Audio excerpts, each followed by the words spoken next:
Well, a very good evening, good morning, good afternoon, depending on where you are in the world. My name is Adrian Reed, and it is my pleasure, my absolute pleasure, to welcome you to today's webinar, where we're going to be talking about a topic that is, I'm sure, close to many of our hearts, which is elicitation. And elicitation is one of those topics that's so core to what we do as business analysts that it's really easy to forget about it or for it to become second nature. So I'm really, really pleased to say we've got an expert with us today who'll be helping us to build on our thinking, maybe even challenging our thinking in some places around such an important topic as elicitation. So I'd like to welcome you to Jamie Champagne. I'm sure many of you will be familiar with Jamie's work already.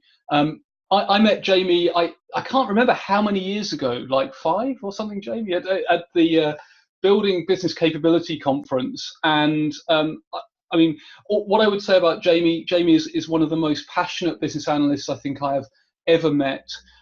She has been instrumental in setting up, growing the Hawaii chapter of IIBA, is immediate past president there. Been involved in so many things in the community and collaboration, and of course founder of Champagne Collaborations as well. So I'm really, really pleased that Jamie could join us this evening. So with a presentation entitled Innovative Elicitation, let's take a fresh perspective on an old technique. Over to you, Jamie. Oh, thank you so much, Adrian. Love the energy, and hopefully I can continue it as we move forward here, because some people, it's kind of interesting. You know, I say I love talking about elicitation. You know, like I bring this up here because I talked with a group of project managers, and I thought it was kind of funny because they go, ooh, elicitation, a 4-syllable word. We don't use 4-syllable words around here. You know, that this technique, they said, well, elicitation, it's, you know, like, why talk about it? You know, like, what is this? I'm going to turn it over real quick just to get some thoughts here that elicitation has been on the map for forever. You know, that if I pause here and say, you know, Adrian, what do you think of elicitation? Like, why would you want to talk about this right now? What makes it so exciting today? Well, I mean, one thing I find, Jamie, I'm not sure if you find the same, is that it's something that it's like it's almost become a tacit skill for us as BAs. So, and what I mean by that is you get into a bit of a, or I find I get into a bit of a groove. So I'm like, okay, well, elicitation, interviews, workshops, right? And I'm not saying interviews and workshops aren't great, but there are so many other techniques out there that we could be using, and it's really easy to get stale. So I think what's really interests me is reminding myself of all the other ideas that there are out there that we can rely on depending on the context. I'm such a big fan of elicitation, to your point that it's a technique that's been around, and so it works. You know, we know it works, it's great, so we put it in the toolbox and we move forward. What happens though when it doesn't work? What do you do? Like you say, you know what it is, but there's so many more elements to it. Did I try those elements? Did I understand I could do different approaches? Interviews is just one way to have a conversation. You know, but like say, let's stop though for a second. I actually want to share a little bit here because I thought it was fun when someone asked me about elicitation. Let's look at what elicitation means. Here's for our IIBA members. I love this. This is the Babcock definition of elicitation. You know, I pulled it up, read it, and said, okay, an iterative derivation and extraction of information from stakeholders or other info. I don't know about you, but to me that sounds like a painful root canal or something going on here. Yeah, for sure. You know, I was like, this is hard to swallow. And I actually, you know, PMI, the project management side, even when I looked at what they said, you know, there's always the collect requirements, you know, that like they weren't talking about elicitation. And so when I wanted to set the stage for elicitation, I talk a little bit more about drawing forth or receiving information from stakeholders or other sources. So when we want to say we want to get creative and really talk about what elicitation is and why it's so valuable today, is it's pulling out that understanding, but you're also receiving information. That look at our smartphones, our technology, you know, we have it constantly around us. We are bombarded with information. that's still elicitation. You go into an environment and you get this information. That, do we think about it from that manner? Because then if we start changing our perception, that elicitation goes from, I come to you and please give me a response, to I can get information in so many more other ways. Now I have this technique that is malleable to whatever situation happens. I have something in my toolbox I can really, really use. That's really interesting, Jamie, because just as you were talking there, I was thinking about a term that probably you and I have heard and have even used in the past, which is requirements gathering. And it's interesting because we could look at it and say, oh, well, requirements elicitation, that's just requirements gathering by another word. But to me, the difference is quite significant, because requirements gathering implies something quite passive, like the requirements are out there for us to collect, whereas elicitation to me feels more active. Would you agree with that? I would absolutely agree. With the elicitation, when we talk about it, is you're engaging, that's that engagement. And even though we might have some definition, I'll switch back here now to, like you say, drawing forth or receiving information from stakeholders or other sources. You can engage with content. You can engage with an environment. That it's about that interactions that come forth and that kind of bubble up this great information. So this is good. I want to lead forth to some concepts and things when we think about elicitation. Let's restructure here a little bit so we get on the right foot. We'll draw forth kind of basic thought behind elicitation. You want to pull out some information. You want to get it to the surface. The conversation part where, hi, Adrian, how are you doing today? And you go, I'm fine. Okay. All right, you're fine. What does fine mean? I want to kind of get a little bit more understanding there. That draw it out. That's like simple. We do our conversations, 5 whys, all these techniques we have, to break things down and kind of pull out what's the root cause, what's the true foundation to draw it forth to the surface with elicitation. But when we do that, again, we have to be in that manner of receiving. We're not just pushing out our questions or we're searching our documents. We want to make sure we're open to receiving input. I think we joked, here we are on a webinar, and when I can't see your face, we're polite, we smile and nod, and we hope things are working well. If I pause here and I come back to the conversation that I can see you, we can share. Am I excited? Am I engaged? Are you smile and nod at understanding my items, but then when I ask you, do you feel like you're receiving message? What do you think about that? How do you respond, Adrian? Yeah, it's a really interesting aspect, actually, Jamie, because what I'm also thinking there, and as whenever we talk, Jamie, I've got so many ideas buzzing around my head, so probably a slight tangent here, but I'm also thinking about how actually there are cultural elements to this as well, because I'm aware that you're from Hawaii, I'm from the UK. I know in past conversations we've discussed different cultures many times, but actually for example, a typical sort of British thing is if someone says, oh, that's interesting, they might not always actually mean that's interesting. They might mean let's move on. So actually there's a whole sort of cultural thing going on in the background as well. And to your point about receiving, there's something about us receiving the communication that was intended. So it's so easy to hear without actually hearing. Absolutely. I mean, think about our business analysts, the verify and validate. I captured what you said, but did I validate that that's what you meant?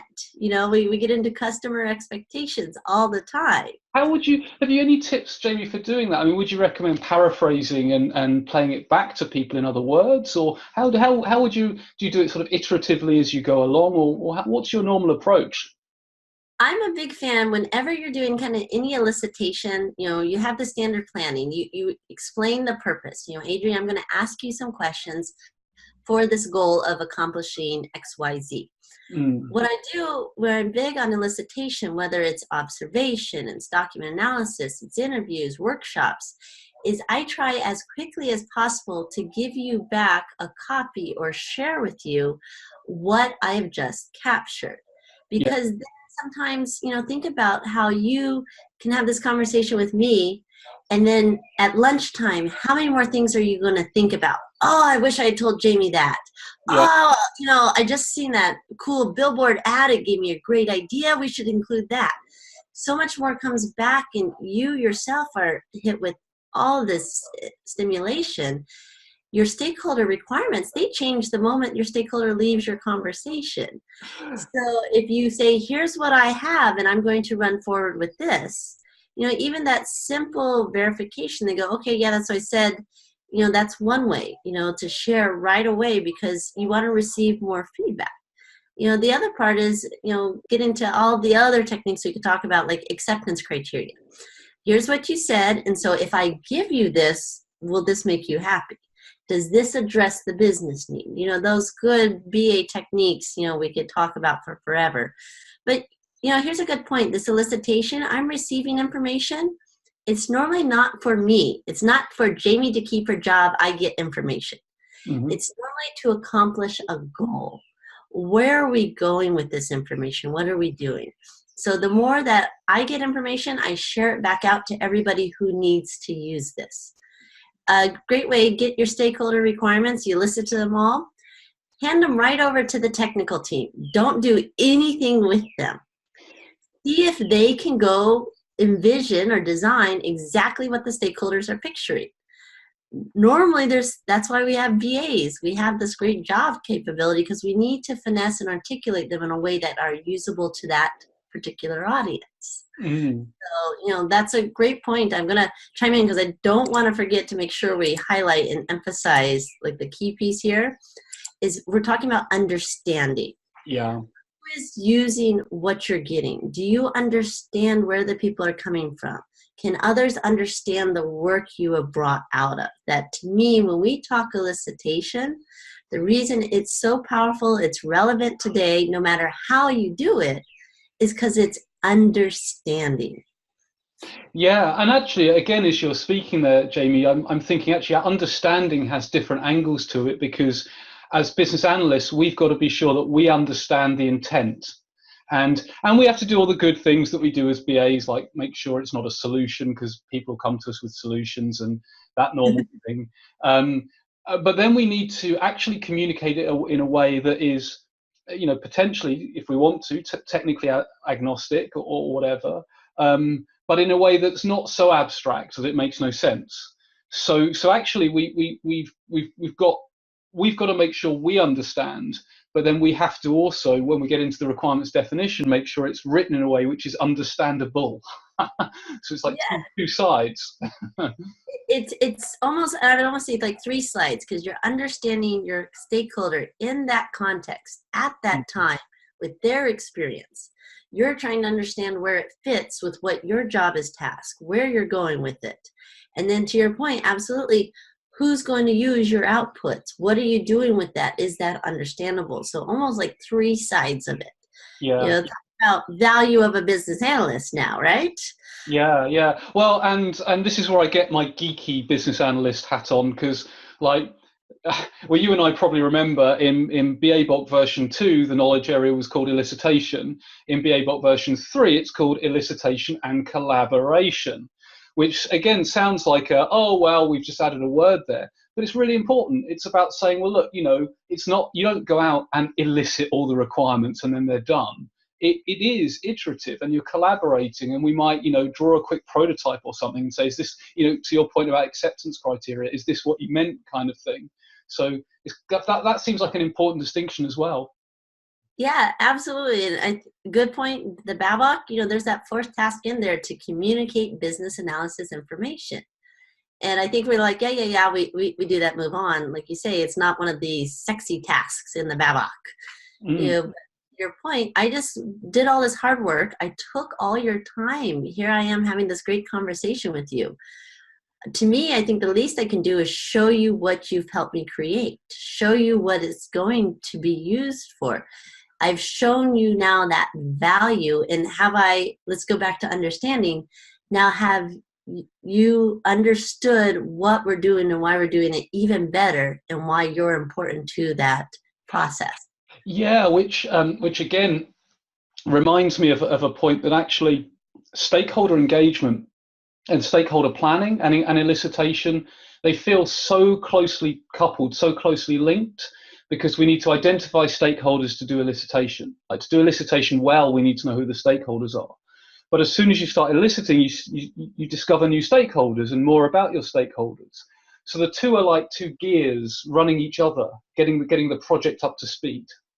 Yeah, absolutely. Like you say, are you engaged in what you're doing? But like it's a partnership. Yeah. And I think it's fun. We'll talk here a little bit more. Do we put on like you say, put on your geek hat if you need to? Do you engage with the documents that you are eliciting from? Do you truly engage with your workshop participants? Are you trying to get them all participating? That engagement's not just everyone's participating, but example like we use with document analysis. As you read something, it has a reference. Did you go read the reference? Did you go talk to someone afterwards and validate? Did you go look up some other pieces? And so that engagement level, as you seek understanding, it's so powerful and so energetic. But to a point of, how do I understand where we're at and where we're going and why it's so beneficial? That's the art of elicitation. Yeah. Wow. The more you talk about this, Jamie, the more I'm feeling it's like requirements gathering. That phrase was quite passive. Actually, requirements elicitation, as you're describing it there, feels really empowering for us as BAs. That because I know there will be some people listening where perhaps in their organisations they're perceived as scribes, and we've probably all been there. Hopefully, not too many of us there anymore. But actually, everything you're saying, or at least to me, sounds like, well, it's really clear that elicitation is a key part of not just asking questions, but engaging with people, documents, and the situation to work out all of the interconnections between the mess that's there, so we can get to root causes and co-create something of value. Absolutely. I'm going to keep that thought about value, because it'll show you how not only can you add value to your change effort here in a little bit, but you can add value back to the person you're working with. Cool. So I'm going to keep us going, because I love our conversations, and we have so much fun with our technology. I do want to call out, though, interviews, because we've mentioned this so much, and we say this is what we think about. And so I'm a big fan of this thought of an interview scribe. That we do interviews all the time. Could you bring a scribe with you? And when I talk about a scribe in this sense, what I'm talking about is someone who does nothing but simply scribe. Now, okay, for everyone listening, no, I'm not saying BAs now come back to the scribe that we were just arguing with. I'm talking about a way that if I have a scribe, I'm engaged with you. I'm going to pause here because this is a perfect example. You and I are talking, and we're looking at the camera, we're engaged, I've got to ask you these same questions. I got 15 questions. Hold on, Adrian. Let me look at my list. Yeah. Number one, where are you from, if I ask you? So I'm from Portsmouth in the UK. Okay, hold on a second. Portsmouth in the UK. Okay. Second question I have here. How long have you been a business analyst with Blackmetric? How long have you been a business analyst? So with the current organization, 2012. So that's like what, 7 years now? But wait. A long time before. You said current organization. Is that Blackmetric? Yeah, right? yeah. Okay, and that's what's on my notes here. So hold on. If I spend an hour doing this with you, I see you smiling at me already, but I'm not engaged with you. I am so much more concerning my notes that I care about you as a person. This reminds me that this is a crazy direction to go in, really, but it reminds me of I was talking to someone in the medical profession who was talking about electronic patient records. And they were talking about how some clinicians, whilst they're absolutely in favour of the idea of electronic patient records, have issues with the idea of putting a computer screen between them and the patient. Because what they don't want to be doing is like, as you say, hang on, Jamie, let me just get to the right screen. Oh, sorry, the screen's frozen. Let me go back. So they were saying about how in particular situation, there was almost we do it with paper to start with, and then type it up, because we don't want to break that rapport. And as you say, having the ability to have a scribe is even more powerful. But on that thought, so something that probably people are thinking right now, because we've all got these things, smartphones, and they can record. So I've always been really reluctant to record interviews and workshops. But what would you say to that? Because we could just record the thing. Of course, recording, like you say, let's use the power. One, now you've changed the context of your discussion. If I just have a conversation with you, it's fine. You have to be really, really clear on what you plan to do with it. So how I said with my elicitation activities, I try to give you a copy of it. When I give copies back of, like, here's my notes, or here's my requirements listing, or whatever it is, there's no names on it. Adrian said this about this person. No. There's challenges with communication. There's opportunity for improvement. You got to show them what you take with the observation. What's really funny, and again, a whole nother technique, is if you ever record and you play it back, what's really funny is you watch yourself. 90% of people watch themselves and, ooh, what was I doing? I do this all the time for my classes. I record them and I play it back. Because then when I watch them, I ask them to elicit out what they noticed in the scenario. And so many of them start watching themselves. They're not getting the interactions. They're not seeing what's going around.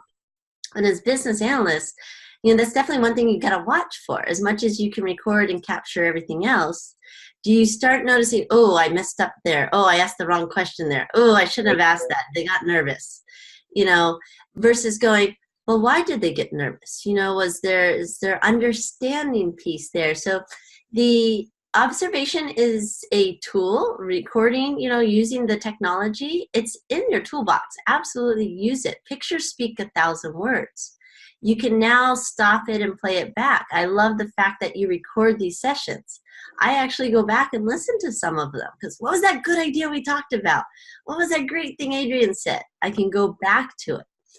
So to me, let's think back to basics regardless the technology you're using.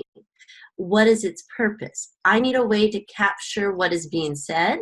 Record. Then you can go back. There's tools that dictate it for you. Now you don't even have to type it, right? Oh, wow. Yeah.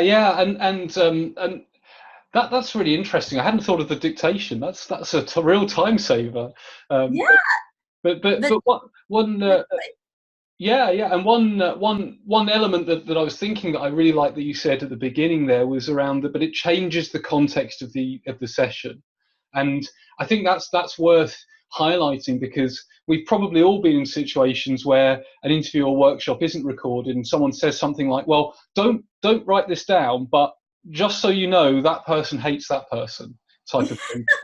If the thing happened 20 years ago and no one talks about it, but you need to know that. So sometimes I guess there's a risk of what we gain something by taking audio or video recording, but we might lose the ability for people to speak frankly about stuff, potentially. Yeah.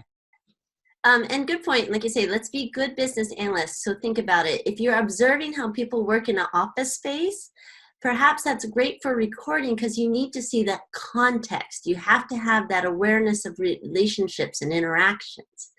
If it's you and I having a conversation, I really want to see where you're coming from and what information you can share with me. Then it's kind of questioning, well, is that recording actually adding value? I just need to the point of capturing what you say so that you feel I really care about what, I'm asking you and what you're saying back to me. So just being good, there's planning, even for my agile VAs out there, there's planning work that goes into what we do. But I tease my friends, I said, take 30 seconds even before you walk into that room, before you call that person. What's my goal? What tools do I have that could best accomplish that goal? And what's my approach? If we take a few seconds to go there, that can be really helpful, and that just will save you the time from using, I don't like to hear the word bad techniques. There are no bad techniques. Which is the best technique, which is the correct technique? That's easy. Whichever one works. Yeah. Which one works? Well, you got to try it. But that's why you try to use some planning. Take some lessons learned. Figure out what they responded to well on stuff. So I'm going to jump over because here's a good thought. If you are going to use a scribe, like you say, rather than record, one of my favorite things to do is get someone who has no clue what is going on. And people always laugh at me. They're like, really? Like, you just grab some random person? I'm like, the more random, the better, as long as they have good note-taking skills, because they will capture everything without bias. When even you and I are talking, I'm trying to make notes, just in a regular interview, I come with my own bias of why I'm here and what I'm doing. If you get someone who has no clue what's going on, they're more concerned with Jamie said to capture everything. So I'm going to try to write down everything that's said. They're trying to capture all those specific words used. Now, again, you might say, well, recording could do that as well, but this is a nice piece, to highlight. If you have someone who can help you write, they're capturing it live for you. That's really interesting, Jamie, because one thing that I've heard more and more about in the BA community, and it just generally is cognitive biases. And I've heard a couple of great speakers about that recently. Liz Calder in the UK speaks on it. She's fantastic, and others. But you start thinking about confirmation bias, right? And you think, oh no, we're BAs, we're objective, we couldn't possibly be biased, is always one of Liz's examples. But we're just as biased as everyone else. We're all human, we're all fallible, right? And you think about confirmation bias. Well, we've probably all done that, where by the fifth interview, but if you're interviewing 5 people, you think, oh, you don't say this. You think, I already know what's happening, so I'm only here really to confirm what I already know from the previous 4 interviews. So there's that danger that they say something that you weren't listening for, so it gets lost. So I love the idea. I love the idea of having someone available to almost challenge that, to say, you didn't pick up on that, and that sort of thing. So yeah, it's a great idea.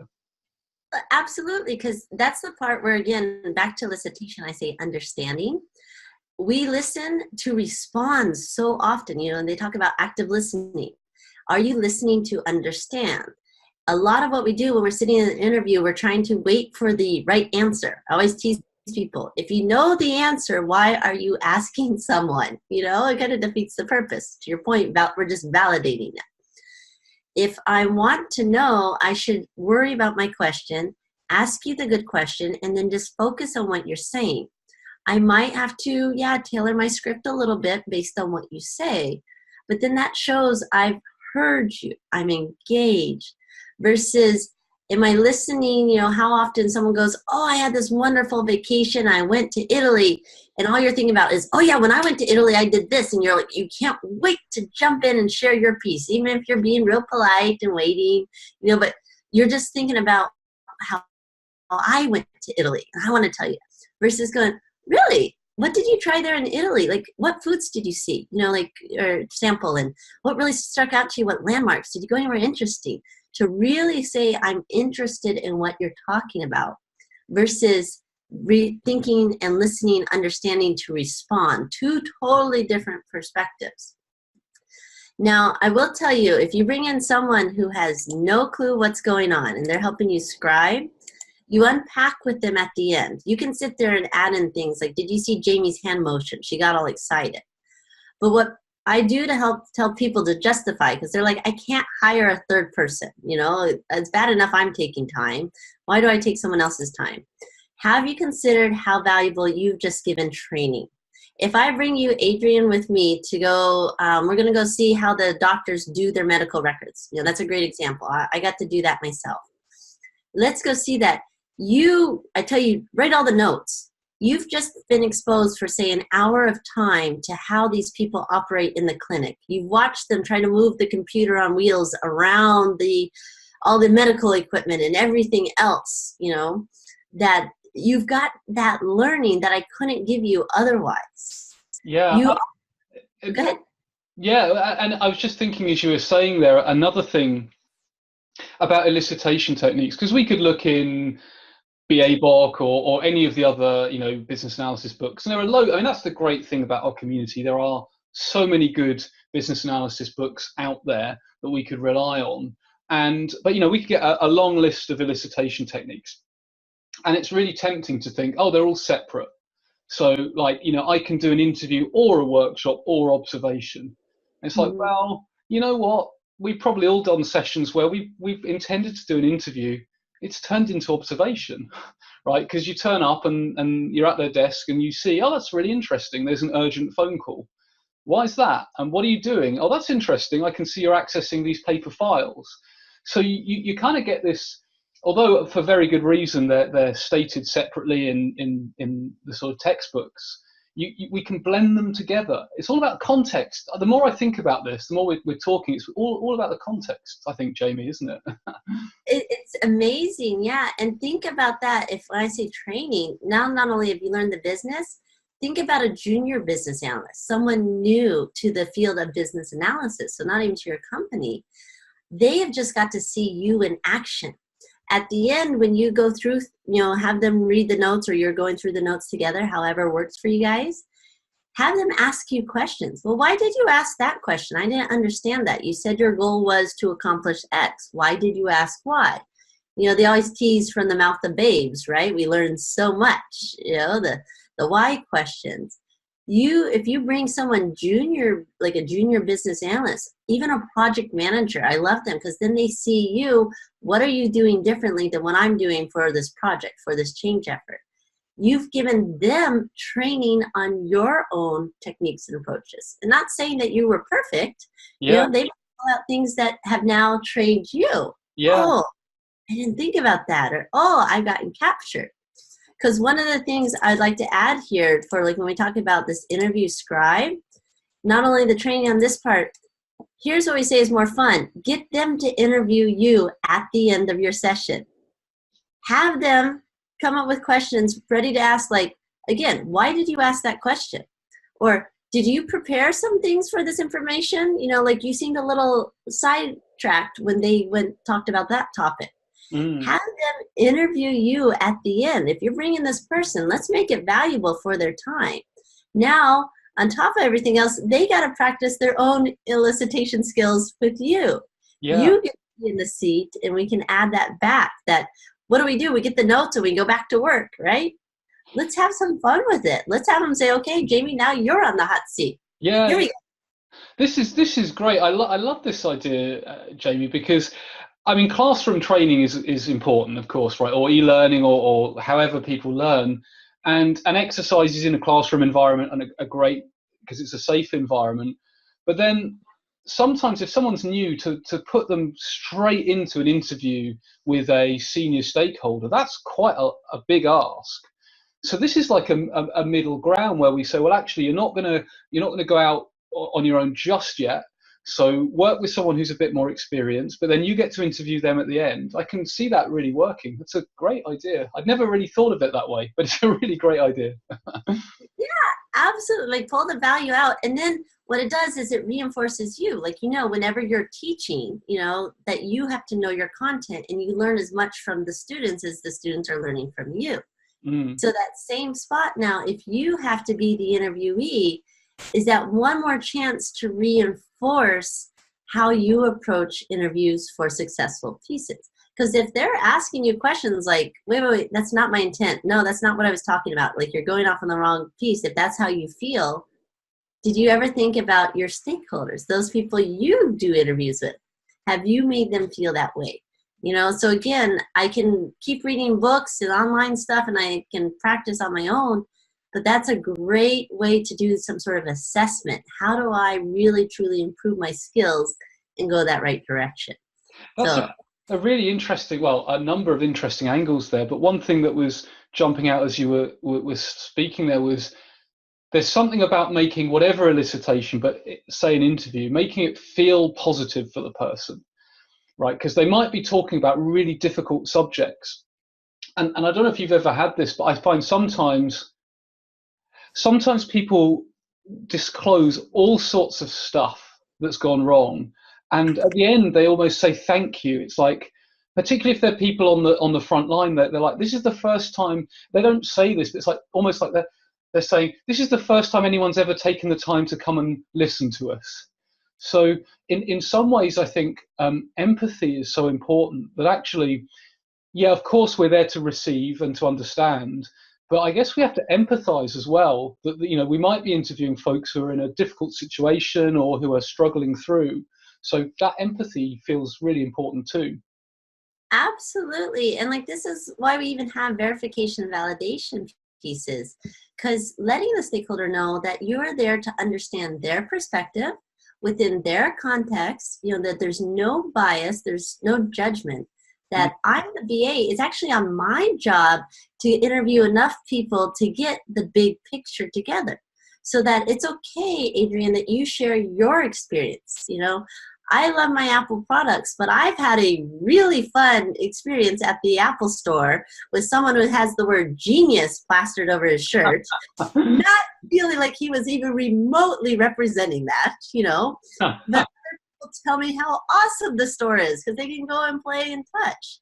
That, again, you are understanding that person from their context at that point in time with what they had to operate, with what was going on in the environment. And so you are truly appreciative to have that view, but that makes it also one of the hardest jobs is you now need to get enough views that you can describe a thorough picture, understanding, am I looking at 5% or the 95%? And yes, that sometimes you're going to just validate the person that these views matter. And it's explaining to me, I think that's why goals are so important, that I start off, if it's an interview, Adrian, thank you for the time today. My goal here is to understand this process. Mm-hmm. All that you can share with me is appreciated, with the understanding I'm very focused on this process because this is what I'm helping to change here. So, again, giving your own context back, the more context you can say, and, sometimes that is, I'm new to the organization. I appreciate you explaining some of the things as you walk through for me. That helps me a lot. Again, with my goal is to help the organization. So sharing your same context back that they can feel, like you say, almost a little validation to themselves that if anything, they've helped you today. My job sucks and it's awful because, oh, wait, but Jamie's here to actually help it. Yeah. Well, I'm going to give you everything that I think about this process. You're going to automate it. I love it.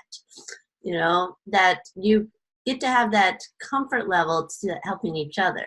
Again, back to engaging.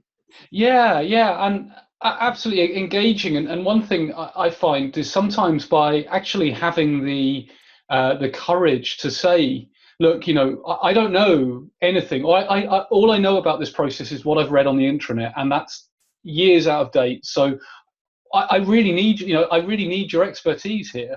And almost, I'm going to ask, and I do say this sometimes, I'm going to ask questions that are going to seem really basic, but just stick with me because there's a reason. And one of the reasons I find I say that is often the questions that sound most basic end up being really important. Like, tell me what the purpose of this is. And all of a sudden there are different views on that type of thing. So it's setting that scene is so important, isn't it? Absolutely. I'd say, so like we're talking about interviewings. And so elicitation, though, I want to say it's like a four-way approach we always talk about. We do the tell me what you do, absolutely. We've talked some about show me what you do. So again, we're just doing an interview, but then you get to see them live, go to where they're at. The two things I like to add in that we think about with elicitation is let me do what you do. If you get the opportunity to do anything, like you say, you get the experience. You really get to come where they're coming from. And then my favorite is actually let me learn what you do. Provided we're not doing brain surgery or anything that requires a high-level skill set certification. But what I love about this is if you learn what I would call the expected way, the trained way, the prescribed way of doing something, when you go talk to someone, when you go observe, you start noticing all the workarounds, all the exceptions, all the ways, because the only bias you have is what you were told it's supposed to work. So that's a fun one we often skip when we talk about elicitation. Yeah, because that was one thing that was coming to my mind was about tacit knowledge. So you think about the kind of, knowledge that is so ingrained in people's heads that they've forgotten they know it. It's the kind of, one thing I'm always doing, for example, is going back and checking I've locked my car door, because I can't remember doing it. And it's, have I done it? And I've always done it, but people forget that they've done these things. So, I mean, observation can help us get around tacit knowledge. But do you have any other tips of like tapping into that tacit knowledge? The part, like you say, is have them teach you. Like you say, if you get to do it, all right, this client application, we keep hearing that it's such a hard thing. Okay, I'm gonna try to walk through it, and you guide me like you would be guiding a client. I'm gonna fill it out. You help guide me. Now I get to experience it. That part of the training piece. Okay, here's what I've been told. When you go there and you watch and observe, but if you have that training in your mind, then the questions be like, well, what's that piece of paper that's there? Oh, that's my cheat sheet. I know I only have to fill in those 4 fields. The rest are optional. And Yeah. I'm thinking, my mind training, no. They said fill in every field and then you hit submit. And they're like, no, I just remember that and I go with it and stuff. So it's that piece on what I'd say is balance your activities to capture that tacit knowledge if it's valuable. Now, again, like you say, I don't need to worry about you locking your car door or not. I just need to know how long it takes you to get from A to B, because I need averages. Yeah. If I'm trying to improve the time it takes for you to get from A and B, then I want to watch everything you do, because even though you say, well, you just drive to work, you park, you come into the office, watching you run back to double check you locked your car, it's something you just failed to forget to tell me, because you don't think about it. But that my goal was different. So again, I'm going to go back to, now we're creating our foundations here of elicitation. A little planning, clear definition of your goal and what you hope to achieve. Mm-hmm. And so here's a fun one. Like I love, we're talking and everyone's like, yeah, Jamie, this is the easy stuff. What about the hard part? Because you got to work with people, right? Working with stakeholders. So you got to remember you have to work with your stakeholders. And so the stuff that I don't have time to sit with you, like I love this comment, I don't have time to talk with you.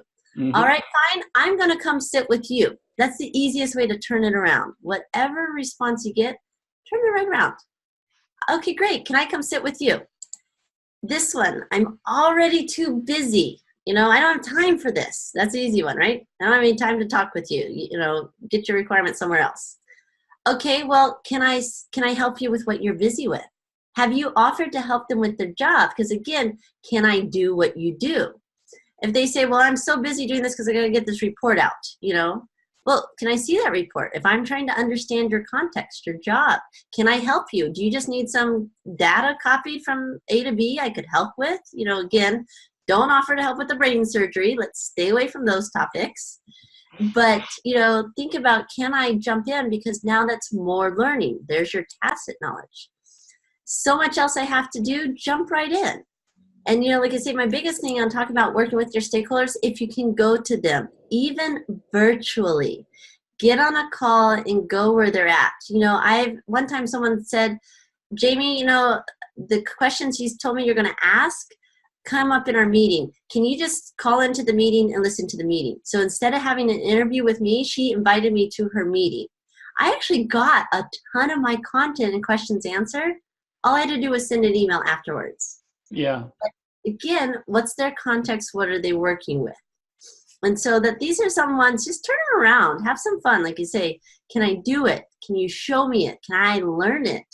And to your point, can we help them out with the process? I want to show 2 things real quick, just since I know we're watching our time. I love how much we have conversations just because we brought them up, and give some people some more ideas, because we definitely get into elicitation here. Is I want you to think about you using models. Mm-hmm. Process modeling. I love it. Every, hopefully, VA on the call, they love Visio, Lucid Chart, whatever tool you're using, you have fun with it. And so I have here good basic process model. I was trying to define how we might do an elicitation. Set up the interview, conduct it, you document it, you communicate, done. Very Babok-based, nice process model. When I lay this out, have I just validated your work? We talked about valuing the person you're interviewing, almost like you've done a therapy session. I always tease. I process model live with my audience as much as possible. I do not take notes and go back and build a diagram and send it later. That's and sorry to interrupt, Jamie, but that's a really interesting point that's just really resonated with me, because, you know, I mean, you know, you and I mean, I know I'm a fan of formal modeling techniques. So, you know, I love a good BPMN diagram as much as the next person. But there's a time and place for everything. And it's probably fair to say that if you're eliciting, actually, boxes and lines is fine. Like, even if you're gonna refine it into a BPM, you know, beautiful executable BPMN model in future, don't confuse them with BPMN in the interview. Just use boxes and lines. Is that the approach you would take, Jamie? Oh, absolutely. Doing this live, like, see, now I lined them up afterwards. While you were talking, I was just throwing boxes. I don't even have arrows most of the time when I do it live. Yeah. Why? I'm sticking boxes on there. I'm just sticking boxes. Someone asked me how I like highlight like changes. We were talking about process modeling. Well, you keep talking. I'm just going to even color code the box, and we're going to keep going. We just know something in the conduct interview box here has to change. We got to improve that. We don't know what, but that's okay. We're going to just keep going. Again, back to the point, my point of this, say, using this model is I wanted to understand the steps you do to conduct an interview. My goal was not to improve your interview process. There's two entirely different goals there. Mm-hmm. So process modeling, shoot, use stars, use shapes, have some fun with it. People always laugh. I put people icons. You know, you use the use case actor icon. Stick around there. They smile and laugh. I never tell people the techniques I'm using. But what you've done is we now have a picture. When I ask Adrian, are we on the same page? That is a great elicitation question. Mm-hmm. This is a great example of how to prove it. Why? Because you can say, that box isn't in the right spot. And all I have to do is go, okay, that my cleanup work, what I do back at my desk is just to, like you say, align it, get it executable, define the details, you know, whatever else was missed. But my time with my clients, my customers, my stakeholders is so valuable. Mm-hmm. I want to get as much as I can. And, you know, like you say, stakeholders afterwards, I've done some of these, and there's like 72 boxes down the line, and all these people, they go, wow, I really do all that? Yeah. It's the first time they've seen it. They're like, really? Is it that complicated? Yeah. So you've given so much validation, back to how we said about the stakeholders, you know, giving them some input, some viewpoint, some valuation to what they do. You know, like I've had people go, can I have a copy of that? I like to keep that, you know, and I'm like, of course, you know, my habit is I give everybody everything. But still, like, you know, like you say, they'll ask for it. Like, oh, that's me. Can I keep that? You know, it's like, sure. You know, in fact, keep the current state because I can't wait for you to see the future state one. That one you're really going to like. Yeah. So the elicitation, and I mean, think about this. This is such a powerful piece. When you put a picture out there, people start giving you feedback instantly. If I switch to, like, say, this model, and this was one for like an airline reservation system, you know, okay, granted, maybe we did this a little fast. I literally did this in, 30 seconds talking to someone. My nomenclature might need to be cleaned up if we overanalyze some of these. But we have something we can start talking about that people say, well, current customers, potential customers, travel agent, they talk about, what about the employees? Are they interacting with it? Are they a customer? I've given something to give feedback. And, a topic for elicitation for a complete another day is you and me now are both focused on the same challenge at hand. Mm-hmm. When I switch over and I go back and say, all right, let's go back to our conversation. This is you and me. If you say something I don't like, it feels almost combative. Like you would say, well, no, Jamie, that's not the right question. You need to actually ask me about this. Now it's almost confrontational, and that gets uncomfortable. And now I get scared to ask you more questions. We're not having a comfy scenario. If I pause and go back to my drawing and say, all right, Adrian, we need to really understand, about how flights are booked. And let's talk about who really is working with this booking flights. Now you can tear up my picture. You can tell me all kinds of, Jamie, Well, that's wrong. No, the travel agent doesn't actually book the flight. They're going to use they don't use the airline reservation system. They use something totally different. You can start telling me all these other actors, that is not the only functions that go on in that use case. We got to totally blow this out of the water. You're no longer attacking me. Yeah, You're attacking the challenge at hand. Then you and I can go back and sit here and go, all right, Adrian, you and I are on the same page. Let's look at that thing together. Yeah, because it's almost like, I mean, you say the same page, it is almost like there's literally a page, and it's like, this is what it's the model we're criticizing, it's the model we're talking about. So it's no longer a personal criticism. So I love that analogy. Absolutely, because that's what we are when we're doing the interviews. Like people say, I get hostile stakeholders. They don't want to talk to me. They're closed. Or they get mad at me for asking. I go, well, let's emphasize it's not you saying I'm here to do my job. Answer my questions. Back to I'm understanding for what purpose. What am I getting from what you're saying? How am I using it? Even just a few seconds explaining that to someone at the beginning might open up those doors. And like you say, I love literally using this for conflict all the time. Write the conflict on the wall. Then you and I can sit here and be really excited about that thing. The wall doesn't yell back at us. It doesn't have feelings. It doesn't get hurt, or feel like its job is in jeopardy.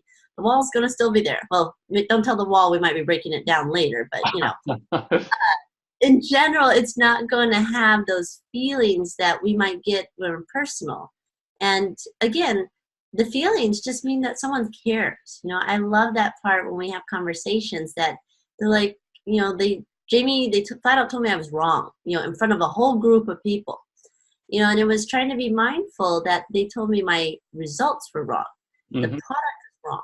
What we were doing wasn't right for their situation. And so being mindful that they actually cared enough to give you feedback.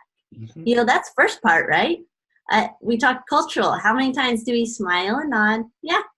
That sounds good enough. Sure. Okay.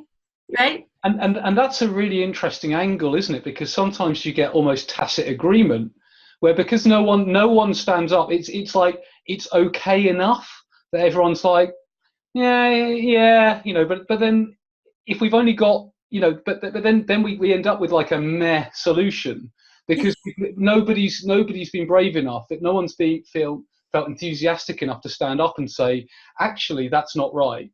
Actually, we shouldn't do it that way, or we can't do it that way. So yeah.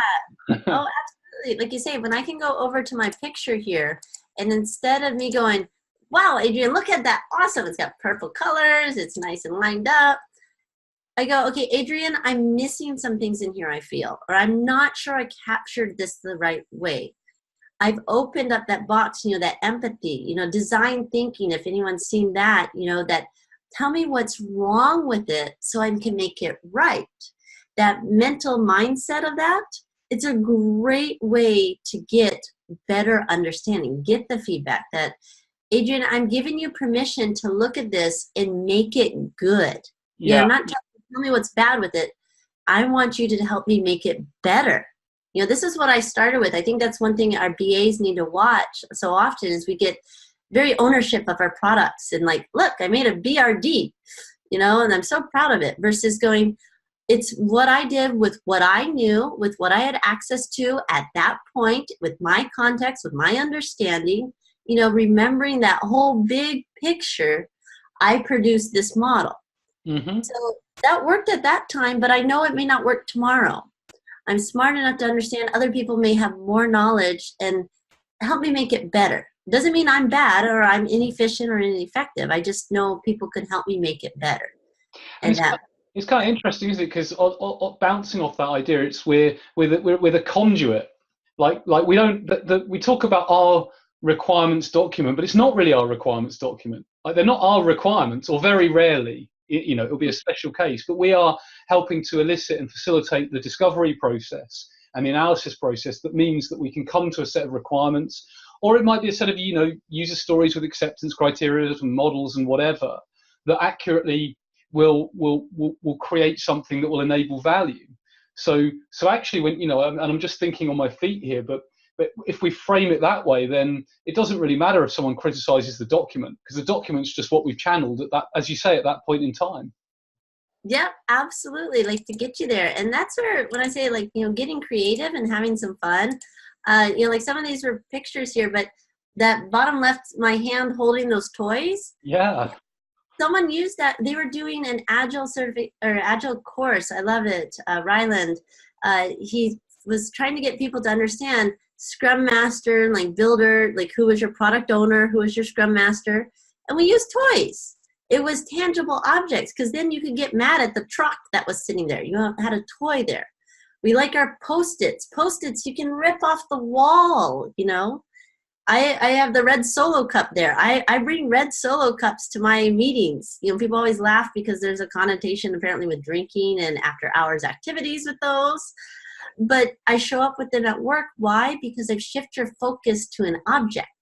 Now you can attack the object. Now we can use it, leverage it, build on it. The pictures. Watch, I have here recording someone recording just to see how that looked. So when I say get creative with this stuff, don't think that it has to be done like I've got an interview, I produce a document, and I move forward. Write the document live. Show people. I always bring up the spreadsheet. They're like, this is your requirement spreadsheet? I go, well, yeah, that's what I have. Do you have something better? They're like, no. I just, I'm just curious, but I'll bring it up. I'll say, hey, check it out. So again, doing it live helps me a lot. Watching our time, Adrian, I'm so scared, but I've got to ask, is everyone like asleep at the wheel? Or anything left in our few minutes left of questions? So I know people definitely aren't asleep, because I can see the number of people who are live, and and people are definitely awake. So we probably have time for one question, I guess. Jamie, if there are questions left over, are you happy for people to tweet them to you or email them to you, or? Absolutely. I'll share over here real quick my contact information, that I am absolutely on Twitter. Here's my email address. Just email me too. I get great ideas. Please don't be afraid to email me. LinkedIn, I love LinkedIn. That's great.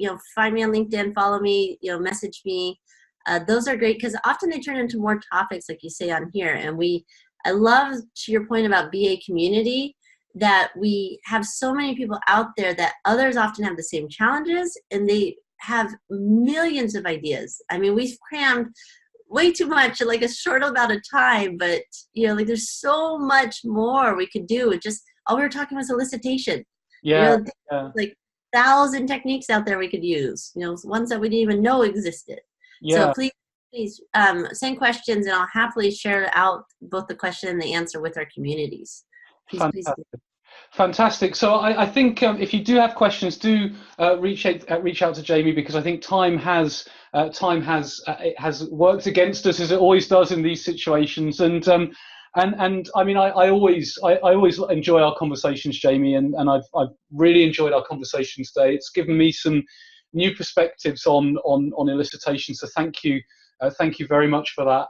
I'm sure people will want to stay in touch. So, and again, if you are tuning in live, or whether you're tuning in on the recording, I definitely recommend that you connect with Jamie on LinkedIn and on Twitter, because she shares lots of really useful stuff. Any other ways of staying in touch, or anything you'd like to mention before we close, Jamie? No, just again, please reach out to me. I'm excited. I'll get to do a lot of the hands-on activities at Building Business Capability this year, Fort Lauderdale in November. I'll be seeing you there then. We'll come across our oceans and meet in the middle.